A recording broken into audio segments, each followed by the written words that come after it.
금요기도의 우리 금요일 말씀입니다. 이사야서 그리고 계시록 말씀 우리 같이 나누도록 하겠습니다.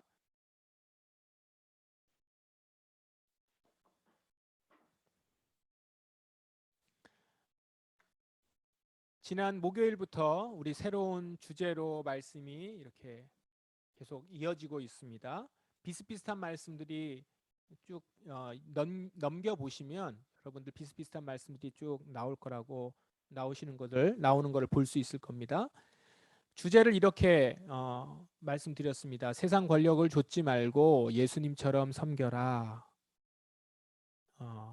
왕이 되지 말고 종이 되라라고도 얘기할 수 있겠죠. 왕과 종에 대한 얘기가 쭉 나옵니다. 한번 묵상을 여러분들 나름대로 이 주제를 아웃라인으로 해서 말씀을 묵상을 매일매일 하시면서 그 가운데서 여러분들이 여러분 가정에 주시는 기도 제목들과 또한 내게 주시는 말씀들을 찾으실 수 있었으면 좋겠습니다. 이번 주일 말씀을 중심으로 해서 하는 주제가 이제 이 말씀에 세상 권력과 예수님 사이에서 우리에게 바른 선택을 촉구하는 그런 말씀들입니다. 오늘 금요일 말씀은 이사야서 말씀하고 계시록 말씀인데요. 세상 권력을 좇지 말아야 하는 이유를 이제 오늘 보여줍니다.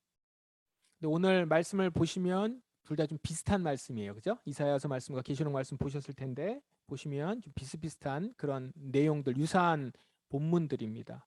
그 내용에 보면 이렇게 이제 보여줘요. 세상 권력을 좇지 말아야 된다.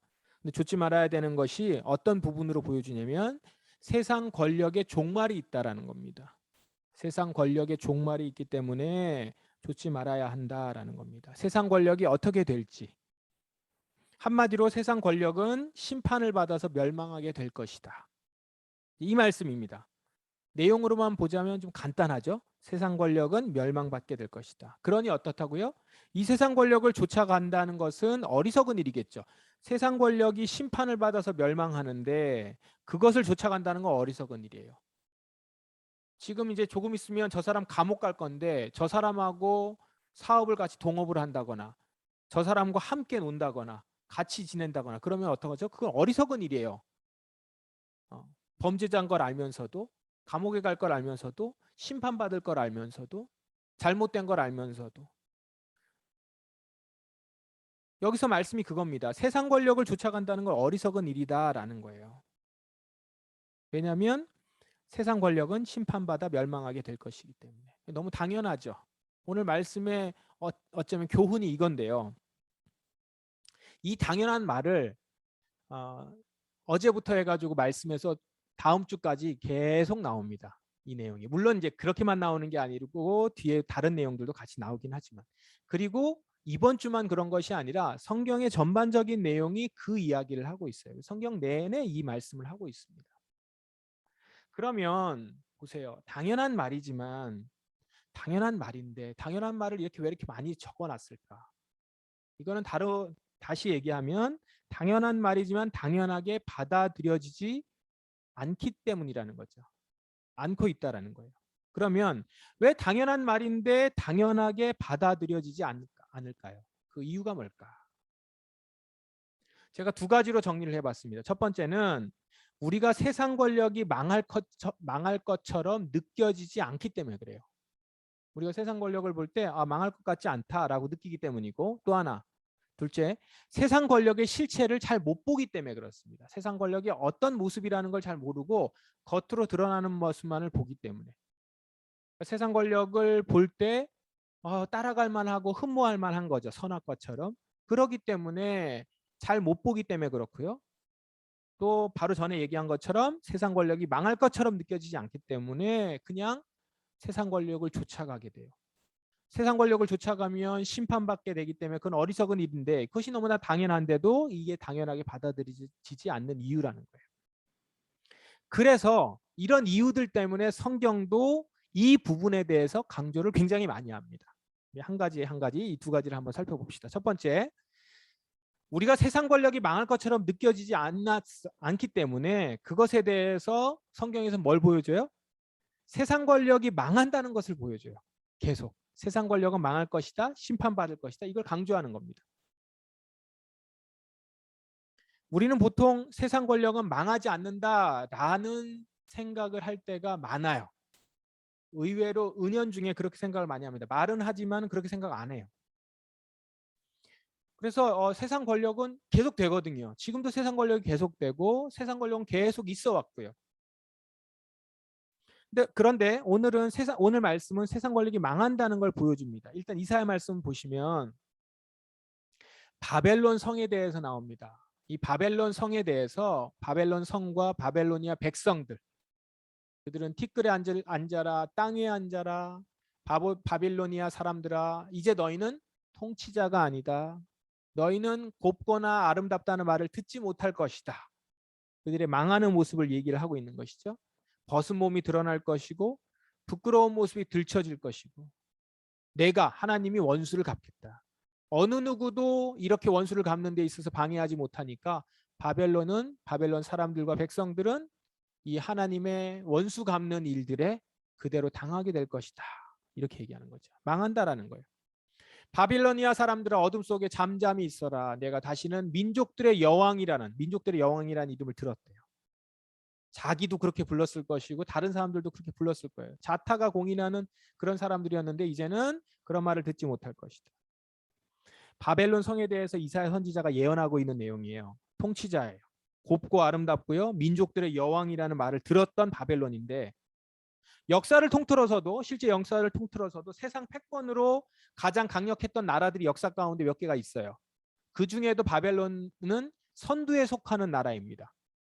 굉장히 이 역사에 나타나 있는 제국들 중에서도 굉장히 강력했었고 영향력이 컸었던 몇 개 안 되는 제국이라고 평가를 해요. 그런데 지금 이사야는 이 나라가 아직 이 나라가 건재하거든요. 건재한 상태인데 망할 거라는 거예요.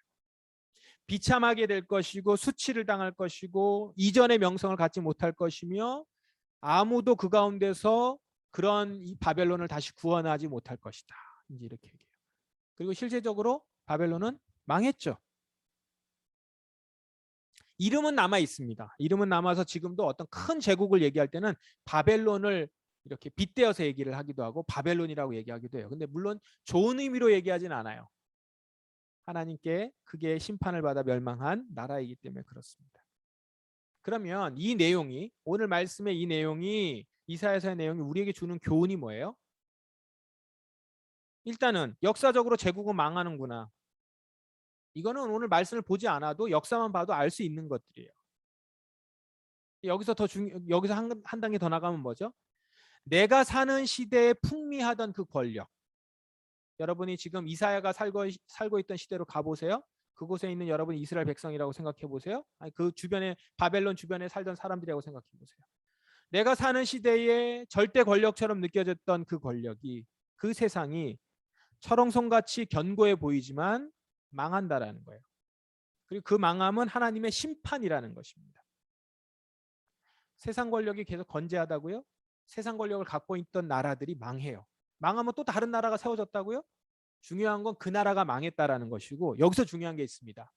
나는 바벨론이 살아가는 동안 그 동안의 기간 정도만 살다가 인생을 끝나는 사람들이에요. 우리는. 계속 삽니까? 영원히 살아요? 그렇지 않죠. 그때 살고 끝나요. 그러면 뭐죠?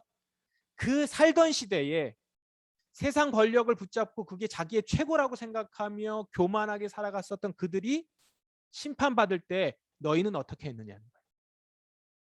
그걸 얘기하는 거겠죠. 만일 세상 권력의 젖을 먹고 사는 이들이었다면 같이 심판을 받을 것입니다. 우리는 한 시대를 살고 가요. 그 사는 날 동안 있었던 세상 권력. 그 세상 권력은 그들의 악한 행시, 세상 권력에 있어서 그들의 악한 행실은 심판받게 된다는 거예요. 그러므로 그때 그 세상 권력을 붙드는 것은 어리석은 거라는 거죠. 지금 이사야가 살던 시대에 살던 사람들, 이 말씀을 들으면서 바벨론 성, 그 무너질 바벨론 성을 보면서 예언을 들었는데도 불구하고 이 성을 따라간다면, 이 바벨론이 갖고 있었던 것에 쫓아간다면 같이 심판받는 일이겠죠. 심판받을 때 바벨론 성에 있었다면 같이 무너지는 거예요.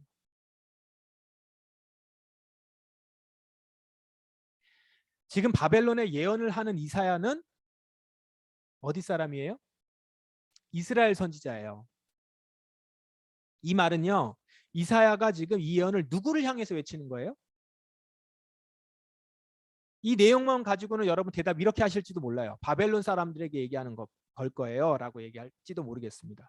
그런데 지금 이사야는 이스라엘의 선지자예요. 남유다 선지자란 말이에요. 그러면 첫 번째로 이 예언이 들려지는 대상이 누굽니까? 바벨로니아 사람들이에요? 아니에요. 바벨로니아 사람들이 아니라 이스라엘 백성들이에요. 지금 바벨론 성이 무너진다는 얘기를 이스라엘 백성들에게 하고 있는 거예요. 대상이 이스라엘 백성들이에요. 우선적인 대상이.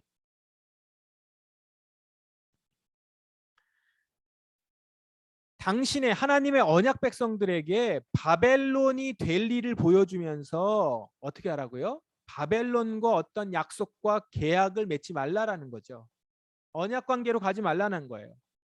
망하고 심판 받을 자들과 계약하고 따르는 것처럼 어리석은 것이 어디 있냐는 겁니다. 바벨론을 쫓아가지 말라. 그들이 세상에 절대 권력을 가지고 있고 힘을 가지고 있어도 쫓아가지 말라.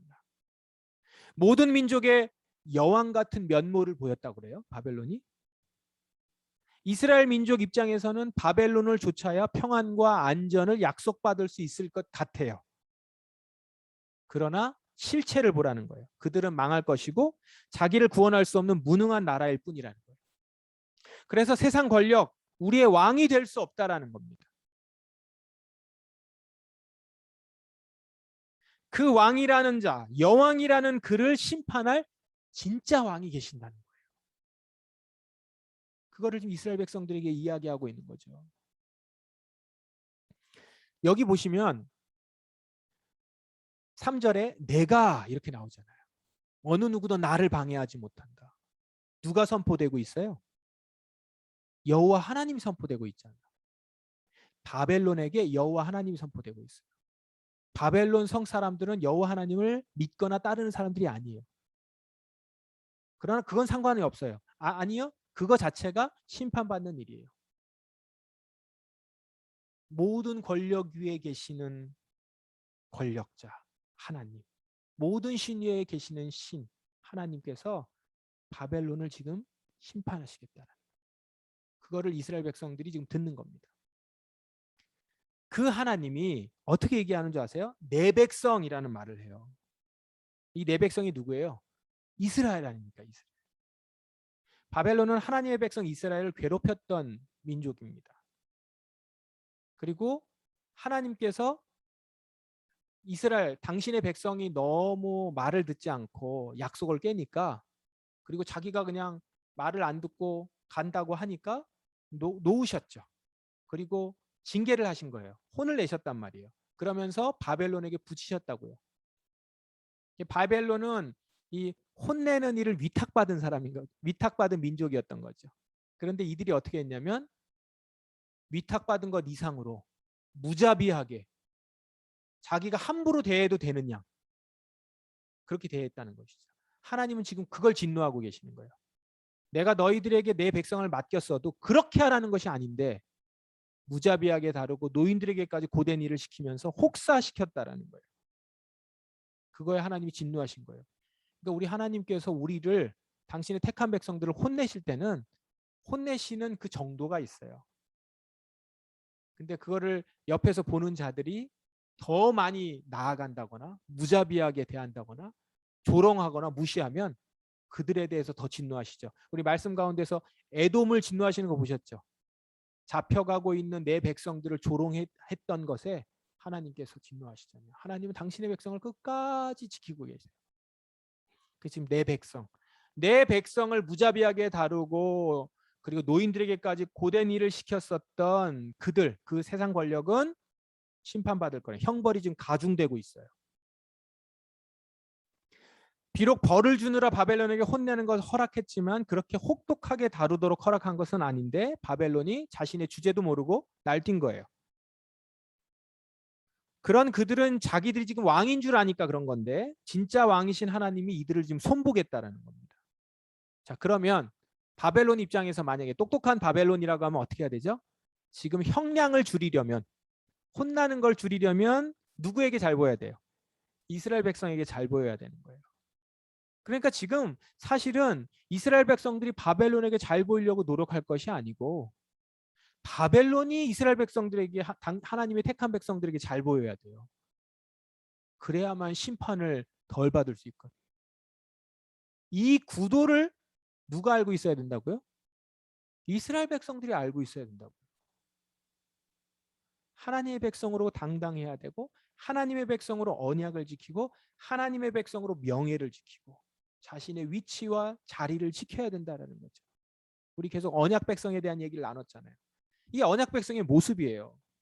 하나님의 언약 백성은 하나님과의 언약을 지키는 자리에 있는 것이고,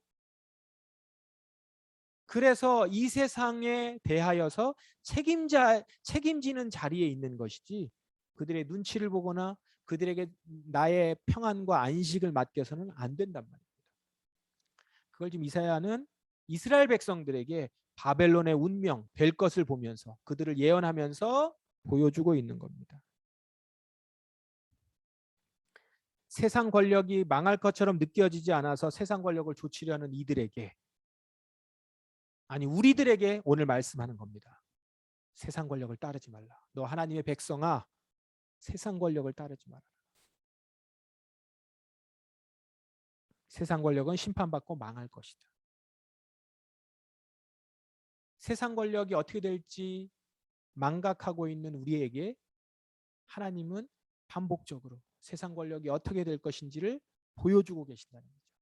지혜 있는 자는 이 말씀을 듣고 주님께 우리의 얼굴을 향하고 우리의 언약을 주님 앞에서 새롭게 갱신하는 자리로 갈 것입니다. 회개하고.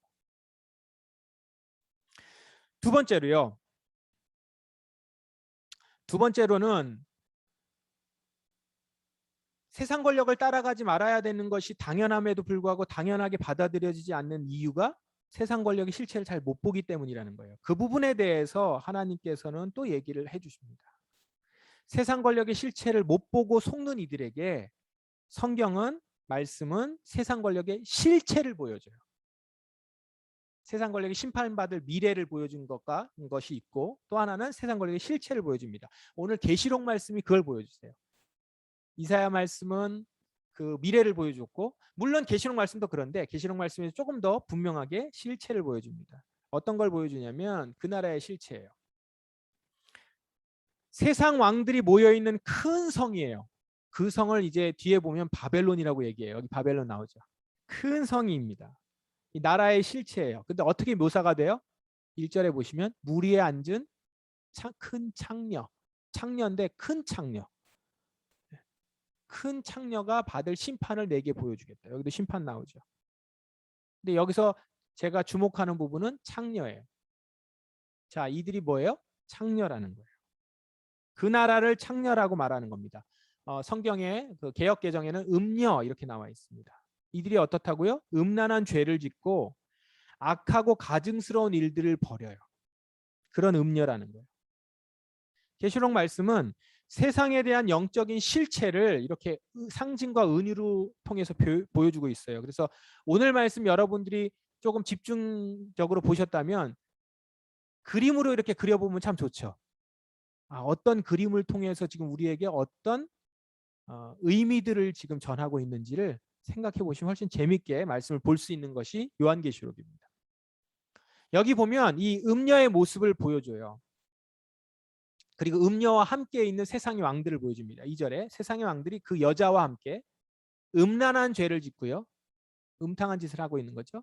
온 세상 사람들도, 세상의 왕들뿐만 아니라 온 세상 사람들도 그 음녀가 주는 음란의 포도주에 취해 있어요. 그 음녀가 굉장히 매력적인 거예요. 그 포도주 주는 걸 다 받아 마시고 있다라는 거예요. 그는 보라색과 붉은색 옷을 입었습니다. 이 권력자의 옷을 입었다라는 것이고 화려한 옷을 입었다라는 거거든요. 보라색과 붉은색의 옷을 입고 금과 보석과 진주로 온몸을 치장하고 있어요. 그리고 손에는 금잔이 하나 들려져 있는데 여기까지는 보기가 좋아요. 되게 아름답고 화려하고 그리고 이렇게 매력적이죠. 그러니까 다들 포도주를 받아 마셨겠죠. 근데 클로즈업 되고 있어요. 금잔을 클로즈업 되면서 보여주고 있는데 그 안에 뭐가 들었어요? 음란하고 더러운 것들과 악한 것들이 가득 담겨 있대요. 지금 이 실체를 보여주고 있는 거예요. 겉으로 볼 때 너무나도 아름답고 매력적이고 흠모하고 빠져들 것 같은 여자인데 그의 이렇게 커플을 하나 이렇게 확 벗겨주면서 그 안에 있는 더러움과 음탕함과 그다음에 악한 것들과 음란한 것들을 확 보여주고 있는 거죠. 그게 가득하고 이 악취가 나는 것들을 보여주고 있어요. 그리고 여자의 이미지를 클로즈업해서 보여줍니다. 이마를 클로즈업해서 보여주는데 거기 보면 어떻게 나오냐면 큰 바빌론 창녀와 이 땅의 악한 것들의 어머니 이렇게 써 있다는 거예요. 이마에. 그게 그전까지는 보이지 않았는데 요한계시록의 말씀을 통하여서 우리한테 보여주고 있는 거예요. 이 세상 권력이 요한계시록 그 시대의 백성들의 세상 권력이 너무나도 아름다운 여자와 같고 많은 사람들이 그 여자 앞에서 함께 즐기고 싶어하고 그가 주는 포도주를 마시고 싶어하는 그런 보라색 붉은색의 옷을 입고 금과 보석과 진주로 온몸을 감싸고 있는 여자의 모습인데 그 손에 들린 것은 악취가 나는 더러운 것들과 악한 것들이며 그가 많은 자들을 음란한 죄를 짓게 만들고 알고 봤더니 그의 정체는 이마에 쓰여져 있는 것처럼 큰 창녀, 큰 바벨론, 이 땅의 악한 것들의 어머니라는 거예요. 사탄이죠. 과거에 그 바빌론과 같이 망한 세상 권력이라는 겁니다. 하나님의 백성들을 잔인하게 포갑했던 그 바벨론, 그 모습이 바로 지금 이 음녀의 모습이라는 거예요. 그리고 지금 이 음녀는 취해 있어요. 근데 그 말씀을 보면 뭐라고 또 나와요? 뭘로 취해 있어요? 술로 취해 있는 게 아니고요. 피로 취해 있대요. 어떤 피요? 예수님의 증인들의 피와 성도들의 피. 그걸 마시고 취해 있대. 피를 마시고 취하는 여자예요. 여자로 지금 표현한 이 세상 권력과 그 나라. 화려한 파티는 세상 왕들과의 교류는 음란한 일이었고요. 그가 마시는 음료는 음란의 포도주였어요. 지금 계시록 말씀이 뭘 보여줘요? 실체를 보여주고 있어요. 이 세상의 화려한 도시와 권력을 한꺼풀 벗겨내어서 실체를 드러내주고 있는 겁니다. 이 모습을 우리가 이렇게 진짜 실제로 봤다고 생각해요. 이 글만 보면 그 나라에 들어가고 싶겠어요? 그 도시에 들어가고 싶겠습니까? 그런데 우리가 살아가는 세상을 이렇게 보지 못할 때가 많다라는 거예요. 거기에서 주는 포도주가 너무 달콤하고 그 모습이 너무 아름다워 보이고 매력적으로 보이고 저 도시에서 입고 있는 옷을 나도 입고 싶고 저 나라에서 먹고 있는 그 먹을 걸 나도 먹고 싶고 저 나라에서 성공하는 모습을 나도 갖고 싶고 그러면서 빠져든다라는 거죠. 그런데 오늘 말씀은 뭘 보여줘요? 그것이 심판받을 것일 뿐만 아니라 우리를 죄짓게 만들고 너무나도 더럽고 악취나는 것이라는 것이고 음녀고 우리를 죽이는 자들이라는 것을 우리에게 실체로 보여주고 있어요. 들어갈 수 없을 만큼 우리가 구토가 나고 내 가운데 정말 받아들일 수 없는 그런 모습을 실체를 우리에게 보여주고 있는 것이죠. 계시록이 내용을 보면 좀 적나라하게 보이잖아요. 어떤 것들은 그래서 좀 읽기가 무섭다고 하기도 하고 기괴하다고 하는데 그게 우리 이치가 살아가고 있는 이 시대의 세상 권력의 모습이라는 거예요. 그걸 보고 성경에 있는 글을 읽는 것도 부담스러운데 왜 그곳에서 살아가는 건 부담스러워하지 않느냐는 거예요. 그게 실체인데.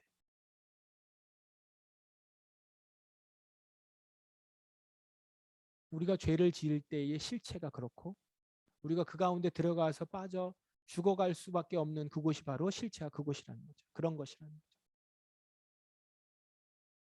자, 그래서 다시 보세요. 세상 권력을 좇지 말고 예수님처럼 섬겨라.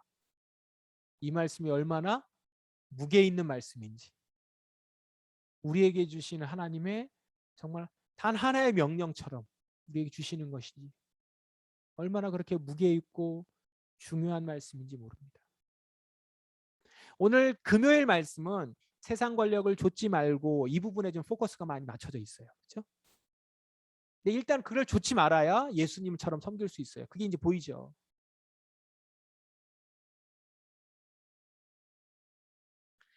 세상 권력은 하나님께, 나의 하나님께 심판받을 대상일 뿐입니다.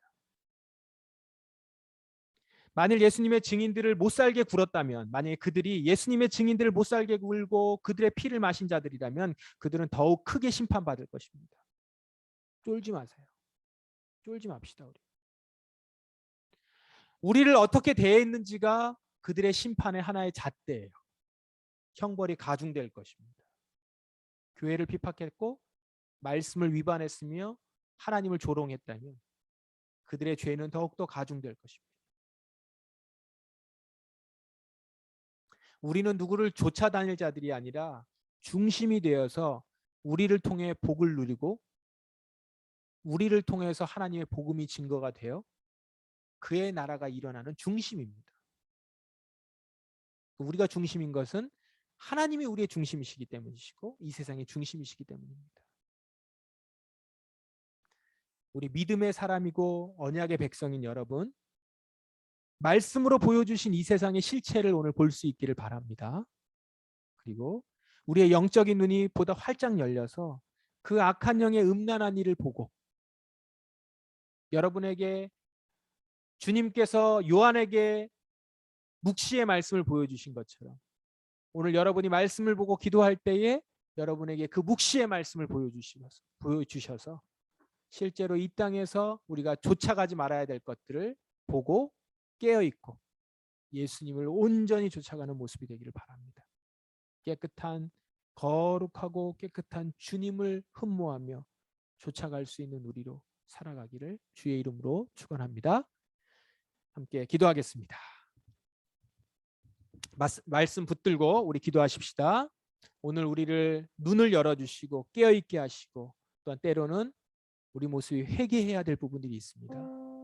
세상의 힘과 세상을 쫓아가려고 하는 마음과 세상의 기준들, 그 가운데 악한 영의 심판받을 일들이 그 가운데 있는데 그것에 손을 잡고 그것을 쫓아갔던 우리의 모습이라면 주님 용서해 주시고 지금 이제 우리를 깨우쳐 주실 때에 주께로 돌아와 주님을 닮아 주님을 쫓아갈 수 있는 우리가 되게 하옵소서.